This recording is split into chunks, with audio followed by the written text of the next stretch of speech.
शाहरून बानो जैसे ही अपने मौसी के घर पे कदम रखती है तो क्या देखती है, एक 18-19 साल का युवा लड़का बिल्कुल नंगा खड़ा हुआ था, मोबाइल में पोर्न वीडियो देख करके हस्तमैथुन कर रहा था। उसको देख करके शाहरून बानो के जिस्म में गर्मी उत्पन्न हो जाती है, उसकी सांसें तेज हो जाती हैं। कहानी शुरू होती है राजस्थान के एक जिले चित्तौड़गढ़ से। चित्तौड़गढ़ में एक थाना आता है कपासन, और कपासन थाने में ही एक गांव पड़ता है बोराड़ा। वहां पे निवास करता था बाबूदीन रंगरेज। बाबूदीन रंगरेज के 6 बहनें थी और एक छोटा भाई था इरफान मोहम्मद। बाबूदीन रंगरेज जो था, थोड़ा बहुत पढ़ाई करने के बाद अपने जो जातिगत उसका कार्य था उसको करने लगता है। जो उसका रंगाई का काम था, कपड़े रंगने का, वो अपना कार्य अच्छे तरीके से सीख लेता है और उसका कार्य चलने लगता है। इसके बाद जब वो सही तरीके से काम सीख जाता है तो उसके घर वाले उसकी शादी कर देते हैं। कपासन थाना क्षेत्रगत के एक गांव आता है जिसका नाम था पोटला, और वहां पे अहमद एक थे, उनकी लड़की जिसका नाम था शाहरून बानो, 27 वर्षीय जिसकी उम्र थी, उसके साथ कर देते हैं।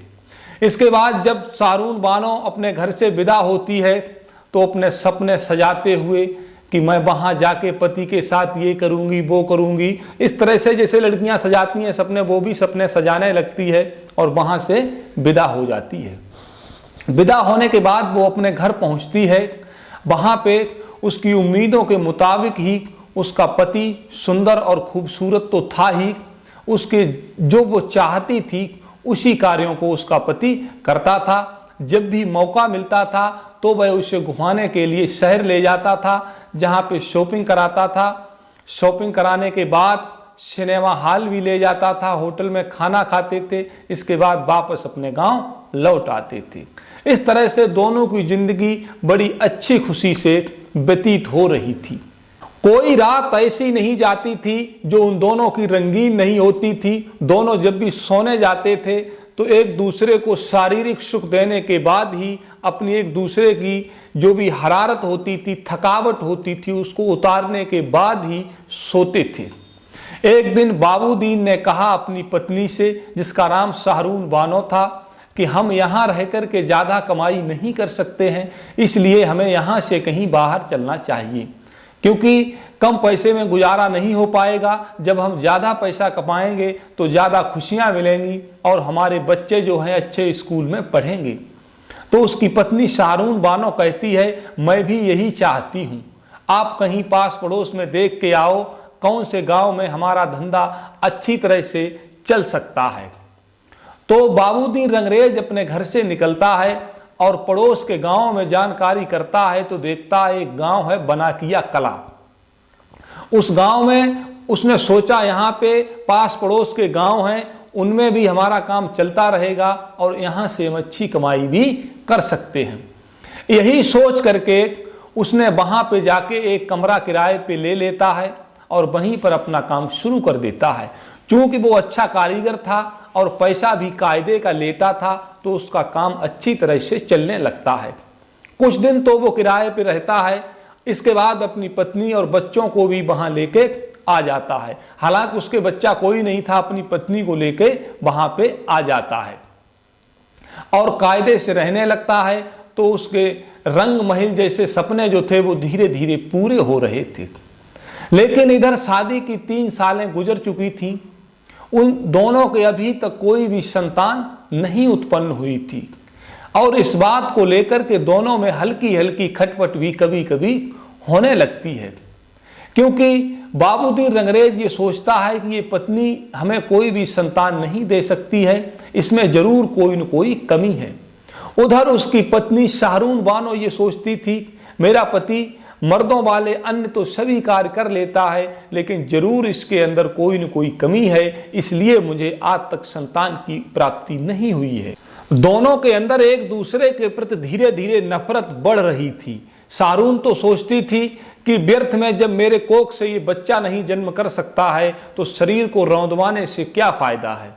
उधर उसका पति जो था बाबूदीन, वो भी सोचता था ये मुझे बच्चा जब नहीं दे सकती है तो व्यर्थ में इसके पास जाने से कोई फायदा नहीं, मेरा समय व्यर्थ में नष्ट होता है। यही सब बातें दोनों मन में सोचते रहते थे। और कभी कभी ऐसा होता था, जब भी शाहरून बानो सज धज कर बैठती थी, पति का इंतजार करती थी, जब उसकी इच्छा होती थी कि आज सेक्स किया जाए, तो उसका पति आता था, उसकी तरफ देखता भी नहीं था। इस तरह से उसको शारीरिक सुख नहीं मिल पा रहा था जो वो चाहती थी। और उधर जो बाबूदीन था वो उस पर बिल्कुल ध्यान दे ही नहीं पा रहा था, क्योंकि उसके मन में उसके प्रति घृणा लगातार बढ़ती जा रही थी। और उसको शारीरिक सुख जब नहीं मिल रहा था पत्नी को, तो वो चिड़चिड़ी होती जा रही थी और पति को लगातार उल्टी सीधी बात कहती रहती थी। एक दिन वो कहती है कि तुम्हारे अंदर मर्दों वाली कोई बात नहीं है, तुम तो बेकार हो बिल्कुल, वैसे तुम और बातें करने में बहुत माहिर हो। जब ये सुन के बाबूदीन को भी गुस्सा आ जाता है और वो भी उसकी बात का जवाब देता है। धीरे धीरे तू मैं बढ़ने लगती है। एक दूसरे से जब मारने पर आमादा हो जाते हैं, तो आखिर होता क्या है, बाबूदीन अपनी पत्नी शाहरून बानो की पिटाई कर देता है। इसके बाद भी वो शांत नहीं होती है, तो उसकी दोबारा और पिटाई होती है। और इसके अलावा जब रोज रोज किचकिच होने लगती है, तो उसका पति बाबूदीन शराब पीने लगता है। जब भी शराब पीकर वो अपने घर आता था, उसकी पत्नी के अंदर आग लग जाती थी और कहती थी, शराब तो हमारे मजहब में हराम है, तुमको पीनी नहीं चाहिए। इसके बाद उसका पति भी जवाब देता था और आखिरकार शाहरून बानो की पिटाई होने के बाद ये सब शांत हो जाता था। हालांकि इसके बाद भी शाहरून बानो कुछ न कुछ अपनी गाली वगैरह देती रहती थी।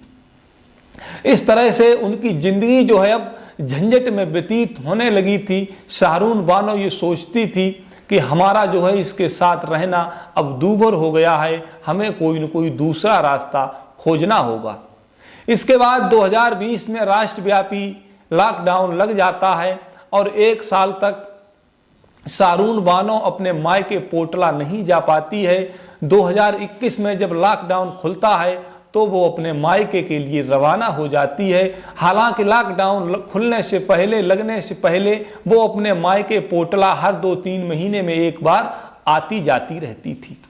और उसी पोटला में इसकी एक मोहबूली मौसी थी, जिनका नाम था जसोदा। जसोदा के कोई संतान नहीं थी, तो वो सोचती थी यही मेरी बेटी है, और बेटी जैसा उसके साथ रिश्ता था। शाहरून बानो भी उनको अपनी मौसी और माँ मानती थी। जब भी शाहरून बानो पोटला जाती थी, तो जसोदा मौसी के यहाँ जरूर बैठने जाती थी और ज्यादातर समय वो उनके यहाँ ही गुजारती थी। ऐसा ही शादी से पहले भी होता था। उन दोनों का बहुत अच्छा प्रेम संबंध था। एक दिन ये जो शाहरून बानो थी अपने मायके पोटला जाती है, तो थोड़ी बहुत देर अपने मायके में रुकने के बाद वहां से सीधे जसोदा मौसी के घर पे जाने लगती है। और वहां जब गेट पे, जैसे ही गेट खुला पड़ा हुआ था, तो अंदर जैसे ही झांकती है, और झांकने से पहले मन में सोचती है कि मैं बगैर बोले आज जाऊंगी और अपनी मौसी की आंखें बंद कर लूंगी, फिर देखती हूं कि मौसी हमारी मुझे पहचान पाती है या नहीं पहचान पाती है। यही सोच करके वो दबे पांव अंदर घुस जाती है, तो वहां पे देखती है कि 18-19 साल का युवा लड़का बिल्कुल कमर से नीचे कुछ नहीं पहने हुआ था, बिल्कुल नंगा था और मोबाइल में पोर्न वीडियो देख रहा था, और उसके साथ साथ एक हाथ से हस्तमैथुन का आनंद ले रहा था। ये देख करके उसकी सांसें तेज हो जाती हैं, उसके शरीर में गर्मी बढ़ जाती है, उसकी आंखों में वासना छाने लगती है। ये देखने के बाद वो वहीं पे खड़ी हो जाती है। इसके बाद लड़का जब अपना कार्यक्रम समाप्त कर देता है और वहां से चला जाता है, जब घूम के देखता है तो बड़ा शर्मिंदा हो जाता है। और तभी उसकी मौसी जसोदा आ जाती हैं, तो वो शाहरून बानो को अपने गले से लगा लेती हैं, बड़ी प्रसन्न होती हैं, दुलार करती हैं, प्यार करती हैं, खुश होती हैं कि बेटी कितनी देर की आई हो। तो वो बताती है। बहुत हालचाल पूछने के बाद बैठ के कमरे में बातें करने लगती हैं। और तब तक वो लड़का जो था वो भी कमरे में आ जाता है। शाहरून अपनी मौसी से पूछती है कि ये लड़का कौन है, तो वो बताती है कि मेरी सहेली जो नीलम है उनको तुम जानती होगी। तो शाहरून कहती है कि हाँ मैं जानती हूँ, ये उन्हीं का बेटा है। अब बिटिया तुम्हारे मौसा तो रहे नहीं है, तो काम काज करने के लिए भी कोई चाहिए और इस घर में दिया जलाने वाला भी तो कोई होना चाहिए। मैं तो खेत पे चली जाती हूँ और ये भी मेरे साथ काम करता है खेत में, लेकिन घर पे भी रहता है, इसलिए इसको रख लिया है। इस तरह की बातें होने लगती हैं। तो कुछ देर बैठने के बाद शारून कहती है कि मौसी अब मैं अपने घर चलती हूँ, क्योंकि अभी अभी आई हूँ तो थोड़ी देर ही बैठूंगी, इसके बाद कल मैं फिर आऊंगी। इतना कहने के बाद शारून चल देती है। तो वो लड़का जो ओम प्रकाश साल्वी था वो भी शारून के साथ साथ चलने लगता है। चलते हुए कहता है कि दीदी आपने जो आज मुझे करते हुए देखा वो मौसी को मत बताना। तो शारून कहती है मैं मौसी को नहीं बताऊंगी, लेकिन इसके बारे में जो तुमने अभी मुझसे कहा वो मैं कल आके बात करूंगी। अच्छा ये बताओ मौसी कितने टाइम घर पे नहीं होती हैं? तो वो बताता है कि जिस टाइम आप आई हो इसी समय पे मौसी खेत में होती हैं। इतना कहने के बाद शारून अपने घर चली जाती है और वो लड़का भी वापस घर को अपने लौट आता है। इसके बाद वो शारून जो थी मन में सोचती है कि काश इतना ताकतवर इतना अच्छा पति मेरा होता तो मेरे भी आज बच्चा होता। फिर सोचने लगती है क्यों न मैं इसके साथ शारीरिक संबंध बनाने लगूं, तो हो सकता है मेरे गर्भ धारण हो जाए। यही सब सोच रही थी। उधर जो ओम प्रकाश साल्वी 18-19 साल का युवा था वो सोच रहा था दीदी पता नहीं मुझे क्या नसीहतें देंगी।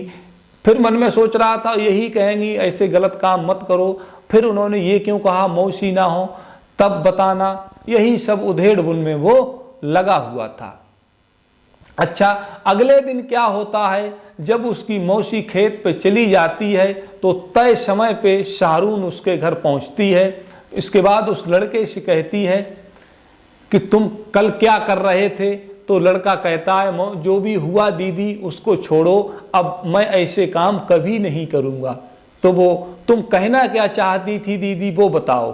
तो दीदी कहती है शारून बानो कि गेट को बंद कर दो। तो लड़का गेट बंद कर देता है। तो शारून कहती है कि पहले ये बताओ कि मैं जो तुमसे कहूंगी वो तुम किसी को बताओगे तो नहीं? तो ओम प्रकाश साल्वी कहता है दीदी एक बात छोड़ो, मैं 10 बात किसी को नहीं बताऊंगा, तुम जो कहोगी वही मैं करूंगा। तो शारून बानो कहती है कि जो तुम कल कर रहे थे अकेले में वो अभी मेरे सामने करके दिखाओ। तो लड़का शर्मा जाता है, कहता है नहीं दीदी ये नहीं हो पाएगा। तो शारून बानो कहती है नहीं अभी करके दिखाओ। तो वो लड़का जो है मना करता है। इतने में शारून उसका जो अंडरवियर पहने हुआ था उसको नीचे कर देती है और देख के खिलखिलाकर हंसने लगती है। इसके बाद आगे क्या होता है, दोनों धीरे धीरे एक दूसरे से चिपट जाते हैं, प्यार करने लगते हैं, मोहब्बत करने लगते हैं और शारीरिक संबंध बनाने लगते हैं। ओम प्रकाश साल्वी से शारीरिक संबंध बनाने के बाद शारून बानो को ये महसूस होता है कि मेरे पति में ये ताकत नहीं है। उसको बड़ी ही खुशी मिली थी, बड़ी प्रसन्न हो रही थी। तो अपने मायके में रुक गई और मायके में रहकर वो प्रतिदिन उस लड़के के साथ शारीरिक संबंध बनाने लगती है। हालांकि उसकी मौसी जो थी उसने बहुत मोहब्बत थी, तो उनकी तो आंखों में पट्टी बंधी थी, उन्हें कुछ दिखाई नहीं दे रहा था। लेकिन पड़ोसियों को इस बात की भनक लग चुकी थी कि शारून बानो और इस लड़के के बीच कोई न कोई जरूर लफड़ा चल रहा है। यही सोच करके कई पड़ोसियों ने उसकी निगहबानी करने शुरू कर देते हैं और उनको मालूम चल जाता है कि ये बात सही है, इस लड़के और शारून बानो के बीच नाजायज संबंध हैं। तो वहाँ का एक व्यक्ति उसकी जो ससुराल थी बोराड़ा, वहाँ पे जाके बाबूदीन को बता देता है। तो बाबूदीन अपनी पत्नी को अपने घर पे बुला लेता है और पत्नी से पूछता है क्या तेरे इस तरह से अनैतिक संबंध हैं? तो वो स्पष्ट रूप से इनकार कर देती है। लेकिन फिर भी बाबूदीन रंगरेज अपनी पत्नी का मायके जाने पर रोक लगा देता है। इधर उसका प्रेमी ओम प्रकाश साल्वी तड़प रहा था, उधर उसकी प्रेमिका शारून बानो तड़प रही थी। अपनी पत्नी के बेवफाई से तंग आकर के बाबूदीन रंगरेज बहुत ही ज्यादा मात्रा में शराब पीने लगता है, शराब में डूबने लगता है। इसके बाद जनवरी के फर्स्ट सप्ताह में 2023 की बात है। बाबूदीन रंगरेज बीमार पड़ जाता है और सही से इलाज न हो पाने के कारण दिन प्रतिदिन कमजोर होता चला जाता है और एक दिन अपनी पत्नी के साथ ससुराल पहुंचता है, यानी अपनी पत्नी के मायके पोटला में। और वहीं पर इसकी पत्नी ओम प्रकाश से सलाह मशविरा करने के बाद कहती है, आज बहुत ही अच्छा मौका है, मेरे पति को मार दो तो मैं हमेशा के लिए तुम्हारी हो जाऊंगी। यही सोच करके उसको दवा देने की जगह पे नींद की गोलियां दे दी जाती हैं और ओम प्रकाश अपने दो साथियों को और मिला लेता है। रात के 12 बजे उसके दो साथी और ओम प्रकाश पोटला में शाहरून बानो के घर के पास में आ जाते हैं और जो बाबूदीन रंगरेज था उसको पकड़ के पहले तो पीटते हैं, इसके बाद गला दबा करके हत्या कर देते हैं। और जैसे ही उसकी हत्या होती है, ओम प्रकाश अपने साथियों के साथ चला जाता है और उसकी पत्नी शाहरून बानो रोना पीटना शुरू कर देती है कि मेरे पति नहीं रहे, मेरे पति गुजर गए। बहुत रोने लगती है तो पास पड़ोस के लोग जाग जाते हैं और जागने के बाद देखते हैं तो उसकी पत्नी कहती है कि इनको हार्ट अटैक आया था, उसी से इनकी मृत्यु हो गई। तो सब लोग सोचते हैं कि ये वैसे भी बहुत दिनों से बीमार थे, हो सकता क्या, वो लोग मान लेते हैं। इसके बाद उसके परिजन जो थे बोराना में, तो उनको जो है सूचना दे दी जाती है, तो उसके परिजन आते हैं और लाश को लेके अपने गांव पहुंच जाते हैं। वहां पे जब अंतिम संस्कार करने के लिए उसके कपड़े निकाले जाते हैं तो शरीर पे पिटाई के निशान मिलते हैं। तो उसका छोटा भाई थाने में तहरीर देता है, अपनी रिपोर्ट दर्ज करवाता है और कहता है मेरे भाई को पीट पीट करके मार दिया गया है। उसकी पत्नी की बेवफाई के किस्से तो पहले से ही मालूम थे, तो पुलिस छानबीन करनी शुरू कर देती है और लाश का पंचनामा करने के बाद पोस्टमार्टम के लिए भेज देती है। पोस्टमार्टम की जब रिपोर्ट आती है उसमें स्पष्ट रूप से लिखा होता है कि बीमारी से मृत्यु नहीं हुई है, गला दबाकर मारा गया है इनको। तो वहाँ के जो लोग थे तो उसकी पत्नी पे शक तो पहले से ही था, उसको पकड़कर पुलिस ले आती है और उससे पूछताछ जब करती है तो थोड़ी सी ही मेहनत करने पर वो सच्चाई उगल देती है और बता देती है कि इस तरह से मैंने अपने पति को दो दोस्त और एक प्रेमी के साथ मिलकर के मार दिया है। तो इस तरह से उनको तीनों को जेल भेज दिया जाता है और उसकी पत्नी को भी जेल भेज दिया जाता है और उसके पति का संस्कार कर दिया जाता है। किस तरह से उसकी पत्नी ने बेवफाई करके अपने पति को मौत के घाट उतार दिया। मित्रों, ये सच्ची कहानी कैसी आपको लगी हमको कमेंट में बताना और अगर चैनल सब्सक्राइब ना हो तो चैनल सब्सक्राइब जरूर कर लेना, जिससे मेरा मनोबल बढ़ता रहे और हम आपके लिए नई नई सच्ची कहानी लेके आते रहें।